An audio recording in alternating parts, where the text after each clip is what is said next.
Film akan bermula di suatu tempat, yaitu Venesia, tempat indah dan elegan yang dipenuhi warga yang riang gembira. Pada hari itu, tengah diadakan suatu event besar, pelelangan benda-benda berharga, dan dihadiri oleh para kolektor seni. Dan sudut pandang di film ini adalah pria dengan jas coklat ini yang akan segera mengikuti jalannya lelang. Ia terlihat sedang berkoordinasi dengan orang lain yang diketahui sedang berada di London, yaitu dua orang pria ini. Yang dari hal ini dapat kita simpulkan, pria ini sedang menyusun suatu rencana di balik acara lelang ini. Hingga singkat cerita, lelang pun sudah dimulai. Terdapat satu pelelang bertopeng emas yang bersedia untuk menjual satu topeng yang sangat bernilai harganya.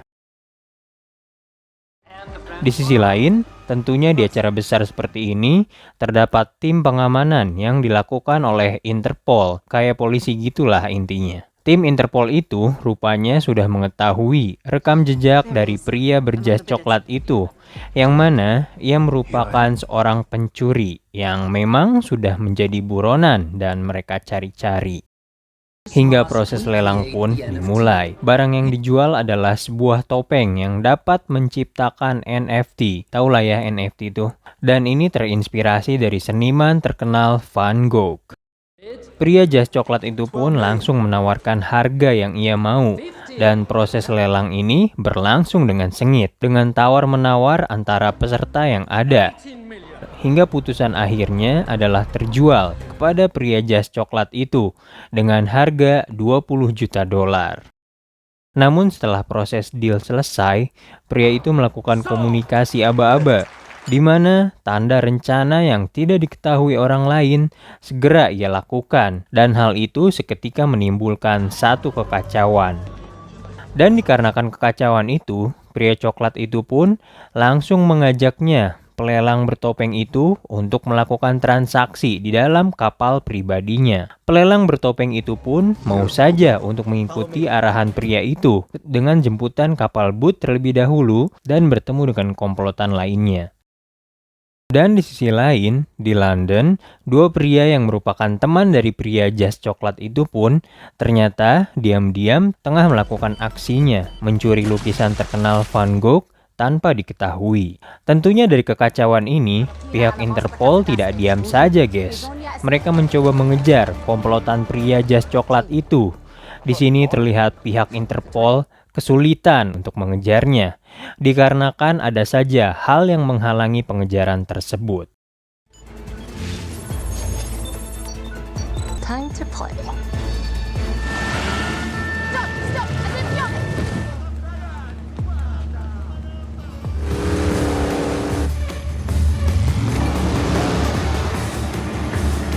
Hingga sampailah mereka di lautan bebas. Namun siapa sangka rencana dari komplotan itu terlihat sangat matang, yaitu dengan menutup akses laut, sehingga Interpol tidak dapat mengejar mereka dan gagal untuk mendapatkan pria jas coklat itu. Dan selanjutnya kita akan tahu siapa sih pria jas coklat itu dan teman-temannya itu nih. Nah, gue bakal kenalin nih guys. Yang pertama Shiro si bos, kemudian Camilla si pilot alias sopir, lalu Tante Misun tukang hacker, dan yang ada di London Mamang Magnus si ahli bobol brankas, dan Luke seorang insinyur. Ingat-ingat ya guys namanya. Mereka adalah komplotan ahli mencuri yang sudah terkenal dan menjadi buronan Interpol. Dan kita lanjut ke ceritanya. Kini mereka pun sampai di kapal pribadinya dan membawa pria bertopeng emas itu yang setelah dibuka topengnya, Ternyata dia adalah temannya Spider-Man, guys. dan selanjutnya Cyrus pun terbukti membayar barang hasil lelang kepada pria topeng itu. Dan malamnya melakukan pesta bersama atas keberhasilan penjualan lelang tersebut. Singkat cerita, keesokan harinya muncul berita besar tentang penculikan pria bertopeng alias N8 ini. Rame gitu. Kabar itu pun diketahui komplotan pencuri yang ada di kapal. Yang padahal kan nggak nyulik kan sebenarnya mah. dan transaksinya juga beres gitu. Dan disinilah aksi dari kejadian lelang kemarin pun mereka ungkap. Fokus utama dari komplotan pencuri ini sebenarnya adalah untuk mencuri lukisan asli Van Gogh yang ada di London dan terbukti berhasil kan guys oleh dua orang itu. Dan pembelian lelang ini bisa dibilang sebagai pengalih perhatian untuk mensukseskan rencana tersebut. Dan dikarenakan kabar diculiknya NA, hal itu pun membuat nilai NFT miliknya naik drastis. Sehingga dapat disimpulkan ini adalah aksi yang menguntungkan untuk masing-masing pihak. $42 million and you made 27 million.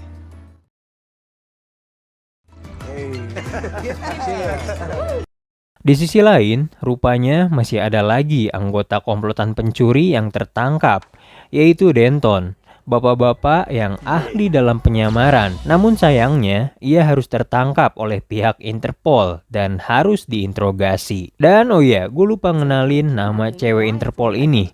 Namanya adalah Abby, alias Agent Gladwell. Kemudian kita berpindah ke London, yaitu markas dari Interpol itu berada, sekaligus Interpol Abby bertugas. Pada hari itu, ia dipanggil oleh atasannya, yaitu Huxley, karena ada suatu hal yang ingin dibicarakan. Hal tersebut berkaitan dengan misi baru yang akan diberikan pada Abby, yaitu untuk menangani kasus dari buronan yang bernama Lars Jorgensen, di mana memiliki rekam jejak sebagai orang yang membayar teroris untuk melakukan penyerangan dan mendapatkan keuntungan dari kejadian itu dan juga kejahatan lainnya. Dan saat ini terdengar kabar ia akan melakukan aksi jahatnya lagi dengan menyewa peretas yang bernama Leviathan dengan tujuan menyerang kota dengan aliran air yang bisa membuat banjir dan melahap banyak korban jiwa. Yang mekanismenya ia akan mendapatkan keuntungan dari kejadian itu. Lars Jorgensen akan membayar Leviathan dengan emas miliknya yang akan dipindahkan dari brankas pribadinya ke daerah yang bernama Zurich. Bos Huxley itu terlihat kesulitan menangani masalah ini sehingga meminta Agent Gladwell untuk mencoba kerjasama dengan komplotan pencuri Sirius untuk menghentikan aksi dari Jorgensen. Tentu Abby tidak ingin untuk bekerja sama dengan Sirius si pencuri itu dan menolak dengan keras permintaan atasannya itu. Namun dengan alasan kemanusiaan, Abby harus mencoba mengajaknya kerjasama dan mau nggak mau gitu. Kemudian pada malam harinya, Abby pun menghampiri Sirius dan membicarakan maksud tujuannya untuk mengajaknya dan komplotan lainnya untuk bekerja sama dengannya mencuri perpindahan emas yang dilakukan Jorgensen. Diketahui emas tersebut bernilai $500 miliar. Tapi rencana ini Sirius rasa sangatlah besar resikonya, apalagi mereka harus menghadapi Lars Jorgensen, yang mana adalah sosok penjahat kelas kakap, sehingga terjadi beberapa debat antara mereka disertai dengan ancaman akan membunuh Denton yang disandra Interpol agar Sirius mau bekerja sama dengannya.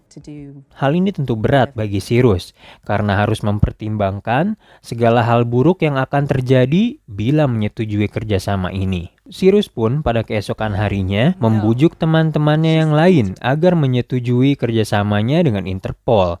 Meskipun jelas aja, dikarenakan resiko yang besar, di antara mereka lebih memilih tidak setuju akan kerjasama ini dibanding untuk ikut dan menyetujuinya. Dan untuk lebih meyakinkan lagi, Abby pun menjelaskan kembali lebih detail perihal aksinya ini, di mana mereka harus mencuri emas milik Lars Jorgensen yang akan dipindahkan melalui pesawat dari London ke Zurich. Dan tugas mereka adalah mencuri emas tersebut ketika sedang di dalam perjalanan pesawat. Benar-benar misi yang sulit bukan? Gimana caranya nyolong emas yang ada di pesawat yang lagi mengudara gitu? Namun karena alasan diancam, jika mereka tidak kerjasama, maka otomatis mereka semua akan masuk ke dalam penjara oleh Interpol. Sehingga bisa dibilang, mereka mau tidak mau harus menyetujui misi dan kerjasama ini. Singkat cerita, penyusunan rencana pun dimulai untuk mencuri emas tersebut dan juga tentu mereka memerlukan satu pesawat. Mereka pun menemukan penyewa pesawat yang kita sebut saja pesawatnya Mamang Rehan. Pesawat itu merupakan jenis pesawat jet yang terlihat sangat mewah. Concept model. NASA. I'm not even supposed to fly in American airspace. And there's nothing you Mamang Rehan sedikit memberikan room tour di dalam pesawat itu, yang mana pesawat tersebut memiliki interior yang sangat mewah dan juga disertai fitur-fitur yang sangat canggih. Kemudian tak lama dari itu, mereka pun menyusun strategi dan juga melakukan persiapan sebelum aksi itu dimulai, di mana Magnus mencoba meneliti tentang berangkas emas dan juga Camilla yang berlatih mengendalikan pesawat.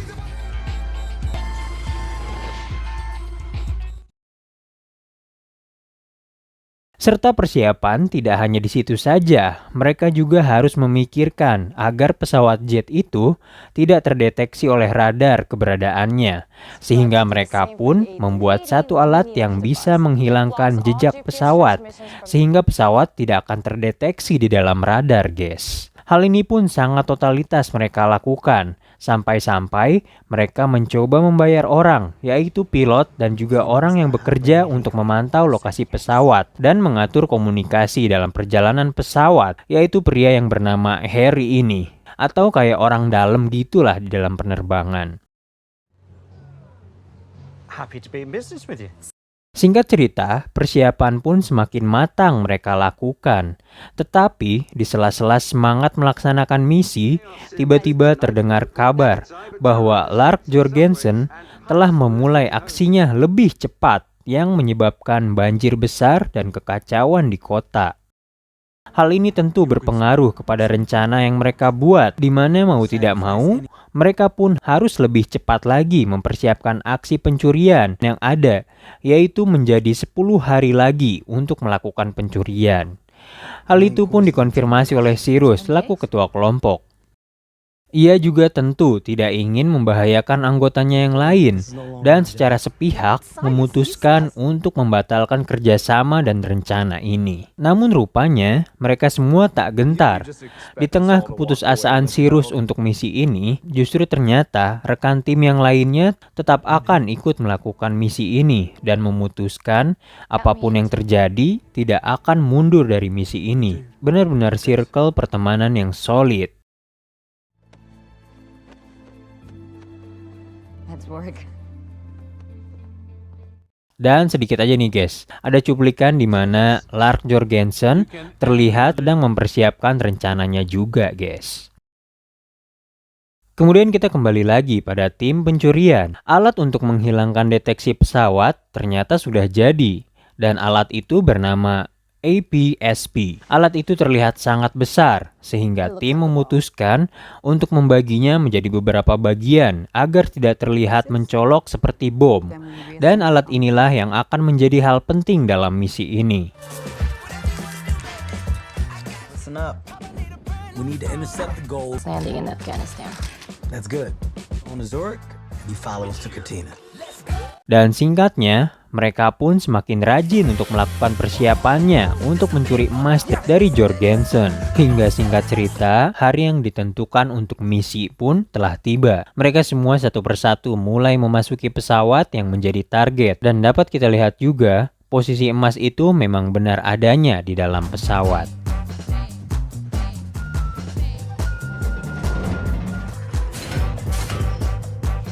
Dan kini mereka semua sudah berada di dalam pesawat, terkecuali Luke. Ia tidak menaiki pesawat itu, yang ternyata diam-diam ia takut dan membatalkan untuk ikut dalam misi tersebut. Sontak mereka pun kekurangan satu orang lagi, sehingga harus ada penggantinya untuk menaruh alat APSP, pemutus deteksi radar. Dan mau tidak mau, Abby akan mengambil bagian itu. Di dalam pesawat, rupanya terdapat juga beberapa anak buah dari Lark yang sigap berjaga dan mengamankan pesawat tersebut. Hal itu tentu akan menjadi penghalang mereka untuk melancarkan rencana. Dan di sisi lain, kita dapat melihat pesawat jet yang dikendarai Camilla pun sudah mulai meluncur untuk menyusul pesawat target. Hal itu menjadi pertanda misi mereka segera dimulai dan mereka pun mengumpulkan kepingan alat penghilang deteksi radar di satu tempat. Setelah kepingan itu terkumpul, kini saatnya Abby untuk melakukan tugasnya dengan mengumpulkan kepingan dan segera membawanya ke titik yang sudah ditentukan dan merakit kepingan itu menjadi alat yang seharusnya. Namun, nasib sial terjadi guys. Ketika alat sudah siap, terjadi benturan atau turbulensi yang menyebabkan alat itu terjatuh dan hancur menjadi beberapa bagian. Cyrus pun datang dan melihat keadaan yang buruk itu dan segera membantu untuk memperbaikinya. Hal itu benar-benar membuat mereka panik. Terlebih lagi, mereka kedatangan anak buah Lark Jorgensen dan juga pesawat jet Camilla yang sudah hampir tiba. Mereka harus pas untuk mengkoneksikan alat tersebut agar pesawat Camilla tidak terdeteksi. Hingga pada akhirnya, meskipun dengan susah payah, alhasil mereka berhasil juga untuk menghubungkan koneksi dengan pesawat itu.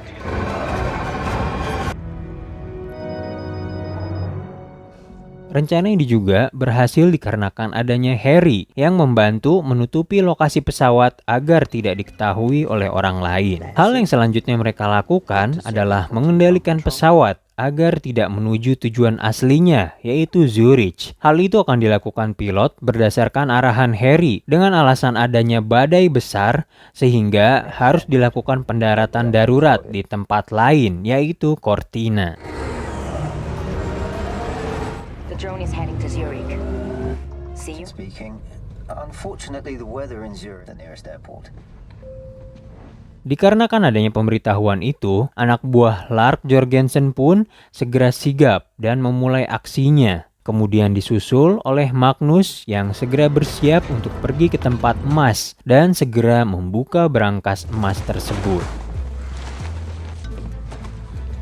Nissan.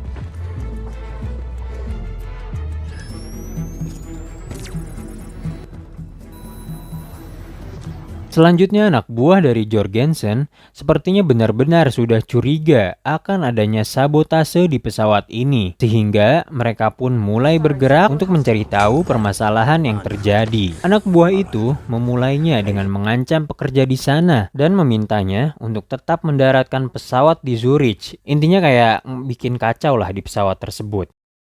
They won't open the door. They will when they know. Cyrus dan Abby yang tahu anak buah itu mulai bergerak, mereka tidak tinggal diam dan mau tidak mau segera melakukan perlawanan kepada mereka untuk menghentikan anak buah Jorgensen itu. Sehingga perkelahian dan baku tembak di dalam pesawat tidak terhentikan. Hal ini mereka lakukan sebagai langkah agar memberi waktu lebih agar Magnus dapat berhasil membobol emas tersebut. Dan di saat yang bersamaan, kita dapat melihat kini pesawat mereka akan mendarat di tempat dingin yang bukan menjadi tujuan asli dari pesawat itu, yang kemudian di belakangnya disusul oleh pesawat jet Camilla.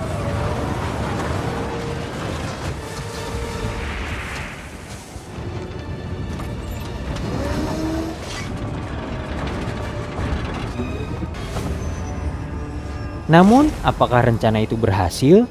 Ternyata tidak. Di dalam pesawat, rupanya Cyrus, Abby, dan bahkan Magnus telah tertangkap dan dapat dilihat emas tersebut terbuka, tapi tidak dapat berhasil diamankan oleh Magnus. Misi ini bisa dibilang tidak sesuai rencana dan anak buah Jorgensen pun memberitahu kepada Lark Jorgensen akan sabotase pencurian ini.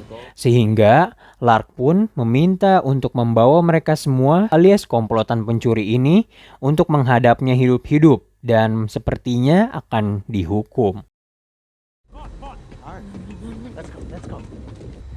What happened? You're working for me knows what happened. We didn't see this yet. Rencana yang tidak mulus itu pun diketahui oleh Huxley dan meminta untuk melakukan pencarian kepada pesawat jet tersebut dan bahkan mengerahkan NATO untuk mencarinya. Kini komplotan pencuri itu pun telah menjadi sandera dan diminta untuk pergi menuju Zurich menggunakan pesawat jet tersebut. Tetapi mereka masih tetap melakukan perlawanan nih guys, dengan memberikan sedikit guncangan di pesawat itu.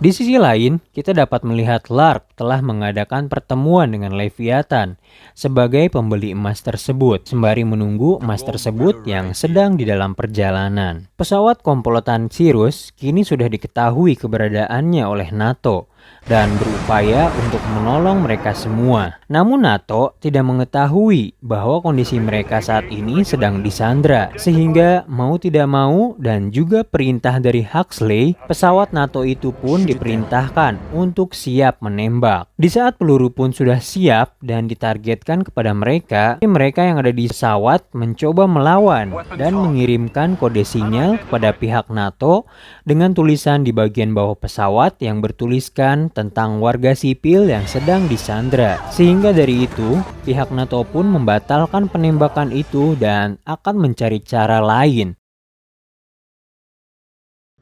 Civilian hostages on board. That's what I... And repeat, stand down. Commander Huxley, we have authorities upon his descent and landing. Down and breaking off. Yes! Hingga para komplotan itu pun selamat untuk sementara. Di sini perkelahian di dalam pesawat jet itu pun terjadi kembali, guys. Cirrus dan juga Abby harus menghentikan anak buah Lark Jorgensen yang semakin melawan. Begitu juga di bagian pilot, Camilla harus berhadapan dengan anak buah Lark Jorgensen itu. Dan pastinya Camilla yang ingin selamat mencoba untuk menyelamatkan diri dengan membela diri dan mengontrol mengarahkan pesawat menuju bawah dengan tajam yang tentunya sangat berbahaya. Hingga singkatnya, Cirrus dan Abby berhasil menyingkirkan anak buah Lark dan segera membantu Abby untuk menormalkan kembali pesawat jet tersebut. Suasana pun benar-benar tegang. Dapat kita lihat di sini ya guys, hingga bencana pun lagi-lagi menghampiri mereka, di mana ekor dari pesawat mengalami kerusakan yang menyebabkan mesin pesawat mati sehingga pesawat tidak bisa dikontrol, dan parahnya lagi pesawat itu tepat mengarah kepada landasan Zurich alias tempat keberadaan Lark Jorgensen berada.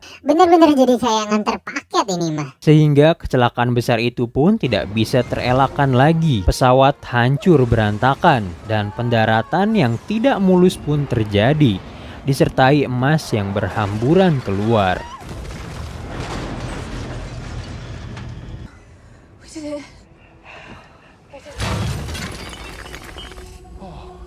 Cirrus, Abby, dan Camilla pun terlihat diketahui oleh anak buah Lark Jorgensen dan juga Lark yang secara langsung mengancam mereka dengan sebuah pistol. Keadaan yang tidak kondusif ini membuat niatan dari Leviathan untuk membatalkan transaksi ini. Namun Lark yang benar-benar sudah emosi dengan entengnya menembakkan ke arah kaki dari Leviathan dan bahkan tidak segan-segan menembaknya dan membunuh Leviathan di tempat. Hal itu hanya dikarenakan emosinya yang memuncak. Jadi sekalian aja gagal gitu rencananya itu, sampai-sampai nembak Leviathan. Dan emosinya pun menjadi-jadi dikarenakan ia mengetahui adanya Interpol di balik kejadian ini. Namun pada akhirnya, sebelum tembak-menembak terjadi, kepolisian daerah setempat pun dengan waktu yang pas datang dan mengepung tempat tersebut untuk investigasi. Di sini, polisi tersebut masih belum tahu guys siapa yang bersalah akan kejadian ini. Tapi rupanya dengan kecerdikan, Misun secara diam-diam telah merekam kejadian penembakan oleh Lark Jorgensen ini kepada Leviathan dan memutarkan rekaman tersebut. Sehingga dari ini semua,